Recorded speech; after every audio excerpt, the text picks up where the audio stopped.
Ik ben Aniek Germijs. Ik werk in het Jessa ziekenhuis als directiemedewerker. Een loopbaan van bijna 30 jaar. Dat is een enorme vorm van appreciatie, waardering van uw baas naar uzelf. Het is toch een teken dat ik waarschijnlijk goed bezig ben, dat ik het goed aanpak, dat ik enorm gewaardeerd word. Ja. Een van de kenmerken die onmiskenbaar tot een management assistant behoort, is het assertief zijn.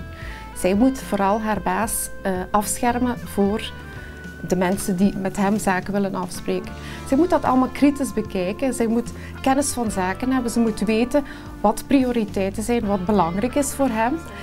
En op die manier moet zij filteren voor hem en zorgen dat wie bij hem kan komen, daar zeker ook geraakt.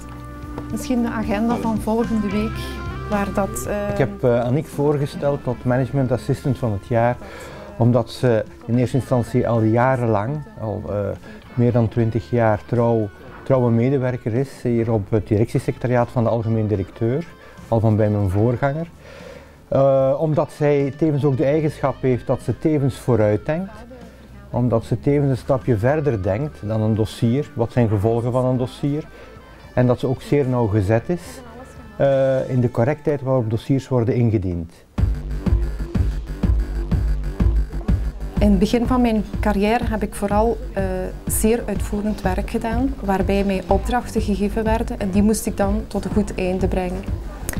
Nu is het zo dat wij als ik als directiemedewerker vooral opdrachten krijg waarvan ik zelfstandig de invulling kan doen, waar ik mijn talenten moet gebruiken om hetgene te doen wat ik heel goed doe om het tot een goed einde te brengen, zonder dat er voortdurend een controlerende iemand achter staat. Ik heb ook al heel veel reacties gehad van collega's die gehoord hadden dat ik genomineerd ben. En dat is altijd plezant als zij ook mij proficiat en veel succes wensen.